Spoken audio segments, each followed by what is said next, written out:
Vous l'avez demandé, un thread d'horreur dédié au paranormal, et bien ce soir, il est là pour vous. Vous allez voir, ce soir, on vous a préparé du lourd, les 3 histoires sont terrifiantes, et en tout cas, vous allez être servi en termes de mystère. Et d'ailleurs, si vous aimez les fantômes, vous allez aimer notre partenaire du jour qui est CyberGhost VPN et qui sponsorise cette vidéo, merci à eux. CyberGhost VPN, ça vous permet de devenir un fantôme en ligne pour vous protéger des hackers et des sites malveillants, et clairement à notre époque ça devient indispensable. Mais alors qu'est-ce que c'est un VPN? En gros, un VPN ça veut dire réseau privé virtuel en français. Grosso modo, lorsque vous vous retrouvez dans votre café préféré, dans une gare ou alors dans un aéroport et que vous souhaitez vous connecter au Wi-Fi, vous allez probablement utiliser en général un Wi-Fi public. Sauf que malheureusement, ce genre de Wi-Fi ne sont pas franchement sécurisés et un VPN vous permet justement de protéger vos infos perso et votre adresse IP est cachée et toutes vos données sont chiffrées, tout est cool. Mais c'est pas tout, parce que grâce à CyberGhost, vous allez également pouvoir débloquer le contenu géorestreint sur plus de 40 services de streaming comme Netflix, Amazon Prime, etc. et donc avoir accès sans attendre à toutes les exclusivités dans les autres pays. Parce que oui, les catalogues français sont en général assez restreints et c'est quand même dommage de payer un abonnement et de pas pouvoir en profiter à fond. Par exemple, en vous localisant en Belgique, vous pouvez regarder la saison de Formule 1 gratuitement sur la chaîne RTBF en faisant comme si de rien n'était et en ayant accès à tout ça. Côté plateforme, c'est dispo sur Windows, macOS, iOS, Android, etc. Et avec un seul abonnement, on peut protéger jusqu'à 7 appareils en même temps, donc vraiment, il y en a pour tout le monde. Globalement, il y a plus de 38 millions d'utilisateurs dans le monde entier, c'est très simple à utiliser et en plus de ça, il est noté 4,5 sur 5 sur Trustpilot sur plus de 15 000 avis. Bref, vous l'aurez compris, c'est un des meilleurs VPN du marché et on en est fan, et ça tombe bien parce qu'on a une offre pour vous aujourd'hui avec notre lien en description et également dans les premiers commentaires épinglés. Vous avez 83% des réductions et les 4 prochains mois gratuits, ce qui revient à 2,03 € par mois. En plus de tout ça, si ça ne vous convient pas, vous avez jusqu'à 45 jours pour vous faire rembourser intégralement et aussi vous avez un support français disponible 24 heures sur 24, 7 jours sur 7.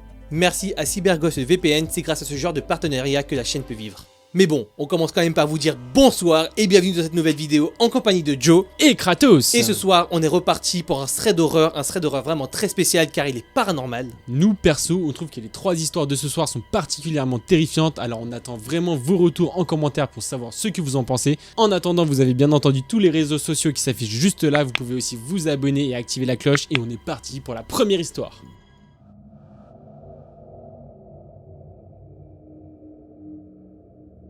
La première histoire paranormale qu'on vous raconte ce soir, c'est celle de Alice qui a 16 ans au moment des faits et qui commence par nous dire qu'elle passe clairement tout son temps avec ses 2 meilleures amies, Emma et Lily. Les 3 amies ont vraiment vécu ensemble, elles ont fait les 400 coups, elles ont plein d'expériences en commun, bref, elles se connaissent sur le bout des doigts. Mais Alice nous dit quand même qu'elle a une passion qu'elle garde pour elle, quelque chose qui la fascine complètement, c'est le paranormal.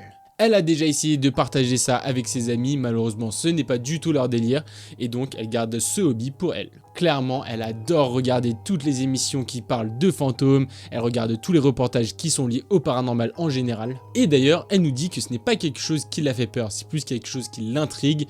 Et d'ailleurs, elle n'a jamais rien vécu de paranormal, mais c'est quelque chose qu'elle aimerait bien expérimenter. Et un jour, elle décide donc de sauter le pas. Elle connaissait un petit peu le concept du Ouija par rapport au film qu'elle avait vu. Elle savait très bien que c'était quelque chose qui avait toujours une consonance un petit peu négative, mais elle trouvait quand même le concept très cool. Bon, là clairement, on le sent tous venir, on sent que ça va partir en cacahuète, mais Alice, elle ne le voit pas et elle est à fond dans son délire. Ni une ni deux, elle propose à ses 2 amies Lily et Emma qui clairement sont très sceptiques, elles ne sont pas chaudes du tout. C'est exactement comme ça que ça commence dans les films d'horreur, mais bon, pour Alice ce ne sont que des films, non ? Comme dans tout bon cliché de film d'horreur, elle va insister pour que ses potes acceptent, elle les invite et un soir, alors que ses parents ne sont pas là, elle commence une session de Ouija à minuit pétante. Bon, au début c'est assez classique, elle commence à poser des questions, à regarder un petit peu autour d'elle, mais rien ne se passe. Mais au bout d'un moment, alors qu'elles sont en train de faire leur session et même qu'elles sont en train de bavarder un petit peu entre elles, Alice remarque que la goutte se déplace. À ce moment-là, un sentiment d'excitation et de peur commence à l'envahir et donc tout de suite elle demande à ses potes si elles ont bien vu aussi que la goutte s'était déplacée, mais non, elles vont lui dire qu'elles ne l'avaient absolument pas vue.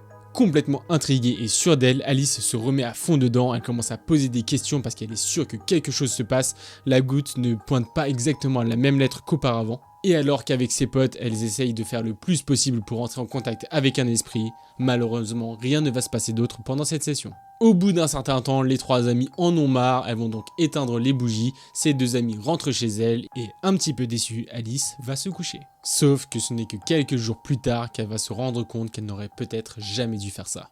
Au fil des jours, Alice ressent qu'elle est complètement mal à l'aise. C'est un sentiment qu'elle n'avait jamais eu jusque-là et elle n'arrive pas à l'expliquer. D'ailleurs, tous les soirs, elle fait des cauchemars très étranges, des cauchemars qu'elle n'avait pas l'habitude de faire, surtout qu'à ce moment-là de sa vie, elle ne regardait pas de films d'horreur ni de trucs comme ça. Mais ça lui arrive quand même très souvent de se réveiller en sueur et d'avoir l'impression d'être observée. D'ailleurs, vous verrez, ça va rappeler un petit peu la deuxième histoire. Alice entend de plus en plus des bruits dans la maison pendant la nuit et clairement ça l'amuse de moins en moins. Au début elle essaye d'être rationnelle, de se dire que c'est peut-être le vent ou la maison qui craque, mais bon c'est quand même très effrayant.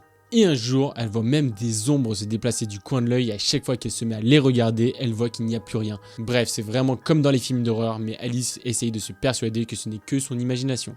Un soir, alors que Alice est en train de faire tranquillement ses devoirs dans sa chambre, elle entend un grand cri et elle ne sait pas du tout d'où ça vient. Elle n'arrive pas vraiment à l'identifier ni à la localiser, ça n'a pas l'air d'être un bruit humain, ça n'a pas non plus l'air d'être un bruit animal et elle est complètement terrifiée, elle ne sait pas d'où ça vient du tout. Elle décide donc de s'enfermer dans sa chambre et de tout de suite appeler ses amis pour leur faire entendre ce cri. Mais là, c'est la grosse douche froide lorsque ses potes lui disent qu'elles n'entendent absolument rien alors que Alice est sûre de l'entendre très fort. Elle ne sait plus du tout quoi penser, elle a l'impression qu'elle est complètement en train de devenir folle à ce moment-là. Plus les jours passent et plus les jours deviennent insoutenables, Alice a l'impression de ne jamais être seule, elle a l'impression d'être toujours observée. En soi, elle ne voit rien de concret, mais elle a cette sensation que quelque chose ne la lâche pas et c'est horrible à vivre. À ce moment-là, ça devient beaucoup trop, elle n'a pas envie de garder tout ça pour elle et elle décide donc d'en parler à sa mère et elle va tout lui avouer, elle va lui dire qu'elle a joué au Ouija et là sa mère va réagir en lui disant qu'il ne fallait absolument pas le faire. Cette dernière lui dit que c'était complètement dangereux et qu'il ne fallait pas jouer avec des choses qu'on ne contrôle pas et Alice va être bien entendu d'accord et après cette discussion elle va tout de suite se débarrasser de cette fameuse planche Ouija.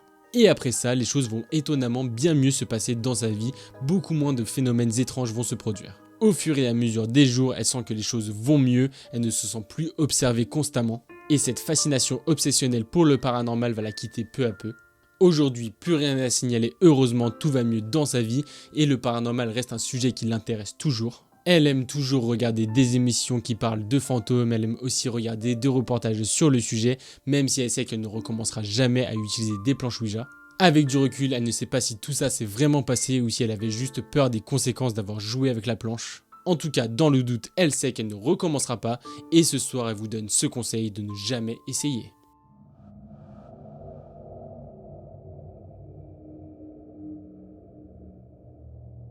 Accrochez-vous bien, parce que la deuxième histoire qu'on va vous raconter ce soir, c'est celle de Thelma qui avait 17 ans au moment des faits et elle nous raconte que cette histoire était la plus traumatisante qu'elle ait vécue dans toute sa vie.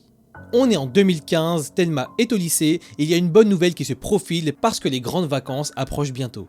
Elle a déjà un plan qui est tout établi, elle sait déjà quelle activité elle va faire, quel ami elle va aller voir, bref tout semble parfait, mais malheureusement sa hype va redescendre lorsque ses parents qui travaillaient ensemble vont lui annoncer que pour un voyage professionnel ils allaient devoir s'absenter et qu'en attendant elle allait aller chez ses grands-parents. Bon, à ce moment-là, si vous vous dites que c'est plutôt cool, qu'elle va avoir du temps pour profiter avec ses grands-parents, c'est pas exactement son ressenti parce qu'elle ne les connaît pas franchement super bien et en plus ils habitent un petit peu à Perpète dans une grande maison qui est un peu entourée par une forêt.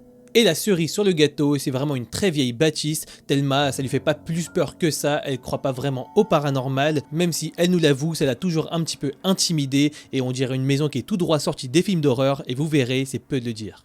Malheureusement pour elle, c'est un petit peu délicat de refuser, elle n'a pas 36 000 excuses et ses parents estiment qu'elle est un petit peu trop jeune pour s'occuper d'elle-même pendant tout ce temps parce qu'elle devait partir pendant quelques semaines. Et donc c'est finalement à contre-cœur qu'elle se voit obligée d'accepter la proposition de ses grands-parents et d'y aller en juillet. Et en arrivant chez ses grands-parents, elle va de nouveau être frappée par la grandeur de la maison et la vieillesse un petit peu qui règne dans les lieux parce que la dernière fois qu'elle y était allée, elle était toute petite. Et elle se rappelle directement des meubles anciens, elle voit les tapisseries qui sont élimées et les murs qui sont un petit peu poussiéreux. À certains endroits de la maison, par moment, il y a une petite odeur de renfermé et tous ces éléments vont lui donner froid dans le dos mais elle sait pas vraiment pourquoi. Mais bon, ses grands-parents, eux, sont tout à fait normaux, elle va être super bien accueillie avec un bon repas, sa grand-mère est en fauteuil roulant, elle est super gentille et quelquefois, lorsque sa mère l'obligeait, elle devait l'appeler, donc voilà, c'est pas non plus une découverte totale. Et son grand-père, qui était venu la chercher depuis sa maison, va lui proposer de choisir une chambre, et là, du coup, Thelma, elle va choisir un peu la chambre qui est la moins flippante, parce que mine de rien, parmi les 4 chambres disponibles, il y en a certaines qui sont un petit peu éloignées et un petit peu intimidantes. Mais comme vous allez le voir, elle va très vite regretter son choix. Et au début, tout se passe très bien. Elle a un petit peu de mal à dormir parce qu'elle n'est pas super à l'aise dans sa maison et elle met ça sur le compte de la nouveauté, mais finalement, elle va faire des activités avec ses grands-parents et peu à peu, la glace est un petit peu brisée, bref, elle prend ses aises. Sauf qu'il y a un élément qu'elle nous précise, quelque chose qu'elle ressent depuis qu'elle est arrivée et qu'elle n'arrive vraiment pas à expliquer, c'est qu'il y a quelque chose dans l'air, elle sait pas d'où ça vient, qui la rend complètement mal à l'aise par moments. Et à un moment, alors que son malaise était un petit peu à son apogée et qu'elle se trouvait dans le salon de la maison, elle entend un énorme fracas dans les escaliers. Tout de suite, elle est morte de peur, elle redoute le pire, ses grands-parents sont vieux et elle craint qu'ils soient tombés dans les escaliers, du coup elle s'y rend en fonçant, mais là il n'y a absolument personne, alors qu'elle était sûre d'avoir entendu un énorme bruit. Encore tremblante, elle va chercher ses grands-parents et elle se rend finalement compte qu'ils étaient en fait dans la cuisine en train de vivre leur vie. Bref, cette première expérience ne va pas réconforter son image de la maison, mais comme on va le voir, c'est loin d'être la fin. Au fil des jours, même si avec ses grands-parents elle passe de très bons moments, à chaque fois qu'elle se retrouve seule, elle remarque qu'il y a des éléments bizarres dans la maison, comme des portes qui se ferment toutes seules.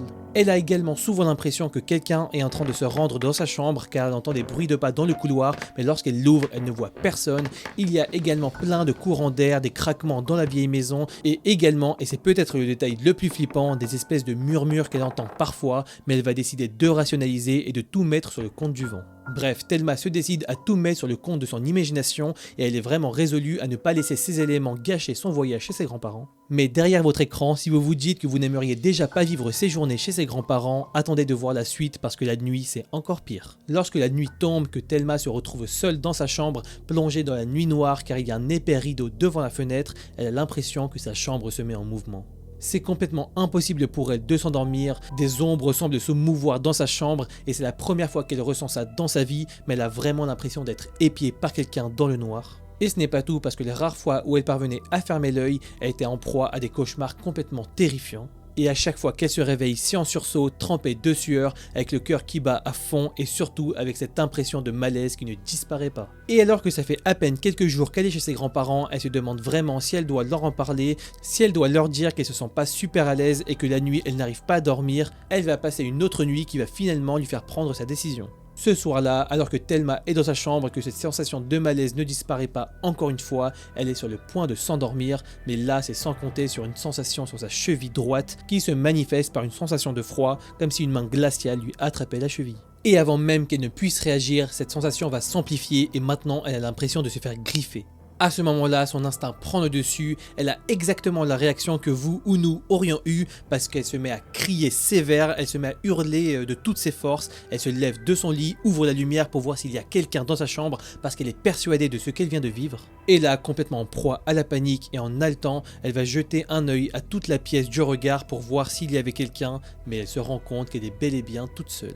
Le lendemain matin, elle estime que c'est beaucoup trop et elle se décide enfin à en parler à ses grands-parents qui ne vont pas avoir la réaction escomptée. Parce que ces derniers vont paraître surpris mais rester étonnamment calmes face à tous ces faits.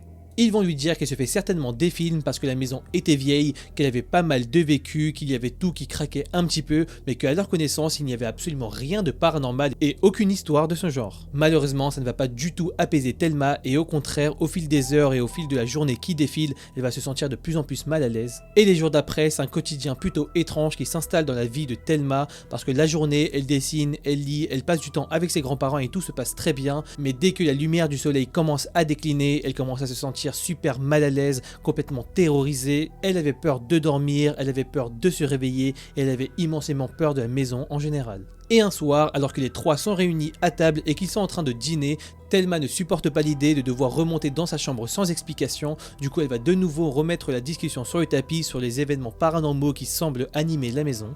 Et encore une fois, ses grands-parents vont sembler un petit peu inquiets pour elle, ils vont se demander ce qu'il se passe et ils vont essayer de la rassurer au maximum. Ils vont encore une fois lui répéter qu'à leur connaissance, il ne s'était passé absolument rien de paranormal dans cette maison et la seule chose un peu bizarre et un peu triste qui s'était passée dans la région, c'était le fait qu'il y a plusieurs décennies, une dame était décédée brûlée dans sa maison à cause d'un incendie qui l'aurait ravagée, mais cet événement n'était même pas vraiment à côté de leur maison. Après ça, Thelma commence à s'intéresser un petit peu à cette histoire et elle se croit même un petit peu dans un film. Sauf qu'elle est très vite rattrapée par la réalité, on n'est pas dans un film, c'est super dur pour elle de trouver des informations sur internet, elle va même essayer de voir s'il y a des espèces de bibliothèques ou d'archives dans la ville où ils étaient, mais malheureusement il n'y a absolument rien sur cet incendie. Et c'est juste après ça, alors qu'elle devenait complètement obsédée par toute cette histoire, qu'elle va vivre la pire nuit de toute sa vie.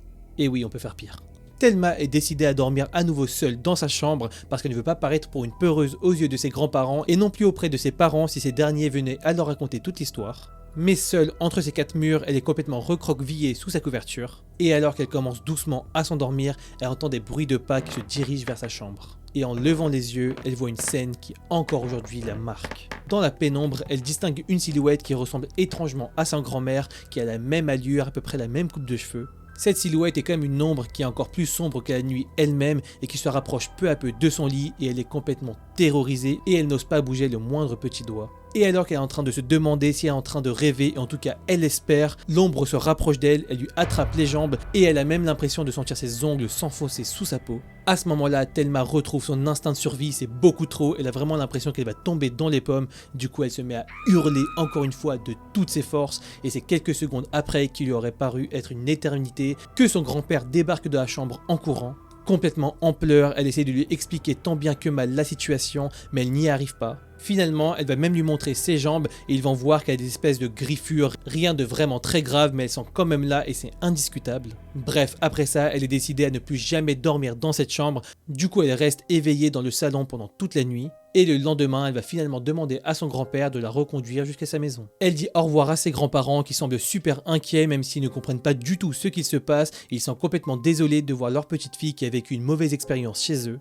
Et en rentrant chez elle et en passant quelques nuits toute seule le temps que ses parents reviennent, elle va toujours avoir l'appréhension que ces événements se répètent, mais rien ne va se reproduire et elle va dormir complètement tranquillement.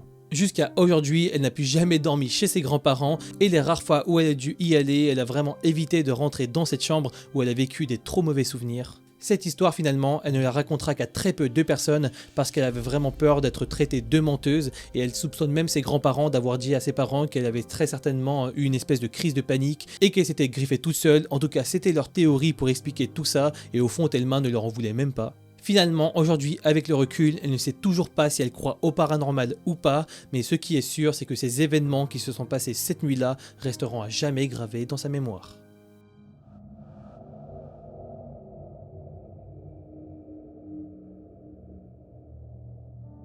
La troisième et dernière histoire, c'est celle de Hélène qui s'est passée lorsqu'elle avait 13 ans et on vous prévient, elle est assez marquante. À cette époque de sa vie, elle habite avec ses parents et son petit frère de 8 ans dans un appartement et ils ont chacun leur chambre. Elle ne nous donne pas énormément de contexte, à ce moment-là, elle avait 13 ans, elle ne se rappelle même pas exactement de tout ce qui se passait dans sa vie à ce moment-là. Bref, rien à signaler, en tout cas, elle avait la vie classique d'une adolescente. Mais cette dernière va être chamboulée lorsqu'en pleine nuit, elle va se rendre compte que son petit frère se tient là à la regarder en train de dormir. Et ça va arriver de nombreuses fois.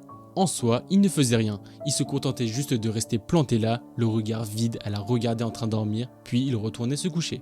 Au début, Hélène est effrayée par la situation, elle trouve ça quand même très étrange, mais elle va vite rationaliser et se dire que peut-être qu'il l'embêtait ou en tout cas qu'il y avait une explication. Sauf que ça va arriver quasiment toutes les nuits et à chaque fois, il la regarde d'une manière beaucoup plus intense et beaucoup plus flippante. Toujours sans bouger et toujours sans parler, il se contentait de la fixer avec un regard vide. Hélène se sent super mal à chaque fois que ça arrive, mais en soi il ne se passe rien de grave et donc elle n'a jamais abordé le sujet avec ses parents. Et un soir, alors qu'elle se réveille en pleine nuit, elle s'attend à voir son petit frère au pas de la porte, mais elle ne le voit pas, il n'y a personne. C'est plutôt une bonne nouvelle, elle se sent rassurée, mais c'est là qu'en tournant la tête, elle a la peur de sa vie. Elle voit son petit frère planté là, au pied de son lit. Ses yeux sont tellement sombres qu'elle a l'impression de ne pas le reconnaître, elle a l'impression de voir un inconnu et ça la fait tellement flipper qu'elle l'attrape par les épaules pour essayer de le réveiller en croyant qu'il était somnambule. Sauf qu'il ne se réveille pas, il continue à la fixer tout en souriant avec un regard hyper malsain, sa voix n'est pas déformée mais il rigole de manière très étrange. Et là elle n'arrive plus à le supporter, c'est trop, elle se met à hurler de peur, elle ne sait pas comment réagir et c'est à ce moment-là que ses parents se ruent dans sa chambre, allument la lumière et lui demandent ce qui se passe. Ils vont très vite lui dire qu'elle en faisait beaucoup trop, qu'il était simplement somnambule et qu'il ne fallait pas en faire une montagne. Surtout que le lendemain, lorsqu'on questionne son petit frère, il ne se rappelle de rien. Après ça, Hélène est toujours hantée par ses nuits, elle a toujours peur de se réveiller et de voir son petit frère en train de la fixer. Elle va donc prendre une décision radicale, c'est de fermer sa porte à clé avant de dormir. Et là, des mois vont passer sans qu'il ne se passe rien. Ça va lui faire du bien, elle a l'impression même d'oublier toute cette histoire et au fur et à mesure, elle va même se mettre à négliger un petit peu cette habitude de fermer la porte à clé avant de dormir. Malheureusement, c'était une erreur et elle va très vite s'en rendre compte. Parce qu'un soir, alors qu'elle avait complètement oublié cette histoire, elle se réveille en pleine nuit et se rend compte que son frère est de retour. Avant de céder à la panique, Hélène joue son rôle de grande sœur et elle décide de le raccompagner à sa chambre. Toute tremblante, elle essaye de se montrer confiante, elle se dirige donc vers la porte de sa chambre, mais là lorsqu'elle saisit la poignée, elle se rend compte qu'elle n'arrive pas à l'ouvrir. Pendant quelques secondes, Hélène ne comprend pas du tout ce qui se passe, elle est vraiment bloquée à l'intérieur de sa propre chambre et pendant qu'elle essaye d'ouvrir la porte, elle se rend compte que son petit frère murmure des choses qu'elle ne comprend pas. Le petit garçon est en train de chuchoter des choses presque comme s'il évoquait des secrets à quelqu'un, bref c'est ultra flippant comme situation. À ce moment-là, c'en est trop pour Hélène, elle décide de le secouer un peu, de lui prendre les épaules même si ce n'est pas bien de réveiller un somnambule, mais là c'est trop bizarre comme situation. Et d'un coup, sans crier gare, le petit garçon se met à crier et à lui attraper la main et la mordre. Hélène se met à hurler de douleur, ses parents alertés par les cris se ruent dans sa chambre encore une fois. Et lorsque les parents arrivent dans la chambre et allument la lumière, le petit frère se réveille et c'est comme si tout était revenu à la normale. Sauf que Hélène le sent, l'ambiance a complètement changé, c'est comme s'il y avait quelque chose en moins dans la pièce et elle le sait et elle est persuadée, son frère n'était pas seul à ce moment-là. Après cet incident, les parents vont faire un petit peu plus gaffe au petit frère de Hélène. Bien entendu, complètement traumatisée, elle va continuer à fermer sa porte à clé et elle nous dit même qu'elle va avoir peur de son petit frère jusqu'à ce qu'il ait à peu près 10 ans. Bien entendu, elle précise quand même qu'elle n'en a jamais voulu à son petit frère, il n'avait pas l'air d'être conscient lorsque ces choses se passaient. Pendant longtemps, Hélène va faire des recherches sur internet pour voir si c'était normal, si ça se passait ce genre de choses, et elle ne va absolument rien trouver. Aujourd'hui, heureusement, les choses se sont améliorées, le petit frère n'est plus jamais revenu dans la chambre de Hélène pendant la nuit. Et même s'il lui a fallu des années pour ne plus craindre la nuit, elle a bel et bien l'impression que ces soirs-là, son petit frère n'était pas seul. Alors qu'est-ce que vous avez pensé de cet épisode? On est vraiment super curieux de le savoir. Les trois mécanismes sont complètement différents, on sait pas vraiment lequel est le plus flippant. En soi le Ouija on connaît, ça a quand même une mauvaise réputation dans le paranormal game si on peut dire. La deuxième histoire est aussi super flippante. On le répète peut-être assez souvent mais là c'est vraiment le cas de le dire, ça fait ultra film d'horreur, c'est super badant. Peut-être que les plus rationnels d'entre vous auront des explications à ces histoires, alors on attend aussi vos avis en commentaire. Et la troisième histoire, elle est quand même carrément étrange, surtout lorsque ça touche un membre de sa famille, on sait pas trop quoi en penser, on sait pas trop comment l'aider dans ce genre de situation. Surtout que dans ce cas, Hélène avait vraiment un doute sur la nature de ce qu'il se passait, donc ça rend les choses encore plus difficiles. Bref, en tout cas nous on sait que vous adorez les histoires paranormales, vous êtes très souvent et très nombreux à nous demander d'en faire des épisodes, donc on espère que vous avez été servis avec celui-là. En ce moment, vous avez vu, on sort des vidéos le vendredi, on en profite pour faire des concepts un petit peu différents, alors n'hésitez pas à nous dire ce que vous en pensez en commentaire. Vous allez voir, il y a aussi des possibilités de feat avec d'autres youtubeurs, mais bref, on vous en dit pas plus, de toute façon, vous allez le voir très vite. Et d'ailleurs, il n'y a pas de meilleur moyen pour être tenu au courant que de rejoindre nos réseaux sociaux, donc vous avez Discord, Instagram et également TikTok. On met pas mal de contenu en ce moment et de stories sur nos vies perso pour vous tenir également au courant. Et sur Discord, comme d'habitude, ça bouge pas, on rigole super bien, d'ailleurs, gros dédié à la commu. Yeah. Bien entendu, n'hésitez pas à vous abonner à la chaîne et à activer la cloche, mais aussi n'oubliez pas à cliquer sur le lien qui est en description et en commentaire épinglé pour profiter de la réduction de 83% sur CyberGhost VPN. Avec cette réduction, ça ne fait que 2,03€ par mois pour protéger toutes vos données. Nous, personnellement, on l'utilise quotidiennement, on trouve que ça vaut le coup, alors n'hésitez pas à y foncer. Bref, merci beaucoup d'avoir regardé, merci beaucoup d'être resté jusqu'au bout pour les plus fidèles d'entre vous qui êtes les plus grands oufs de la chaîne. Yes. C'était Joe et Kratos, on se dit à la prochaine pour une nouvelle vidéo. Ciao. Et c'est une fin de tournage. Yes. Multi-tournage. Ok. Ouais. Kakibunshi no Jutsu. Et toutes les nuits, elle pense à toi. Et toutes les nuits. Vous avez vu nos tasses? Vous voyez pas très bien là. C'est des tasses que vous pourrez retrouver chez nos partenaires Pampling. Et là, vous voyez la bouteille d'eau. Et bah ça, vous pouvez la trouver chez votre revendeur et votre supermarché préféré. Type Lidl, Franprix, Carrefour, Leclerc, Auchan, t'en as d'autres? Casino.